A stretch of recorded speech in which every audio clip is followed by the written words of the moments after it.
So just a quick update, folks. Box has arrived from Guitar Fetish.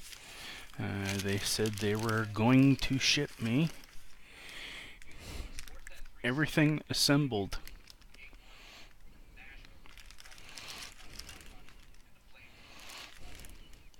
And everything, including the bus here, is assembled, and they have actually included the RedActive pickups. I don't know what they're going to want me to do with the hardware, but maybe they'll ask for it to be resent back. But anyways, I have an appointment this afternoon for 2 o'clock, so I won't be starting this today, but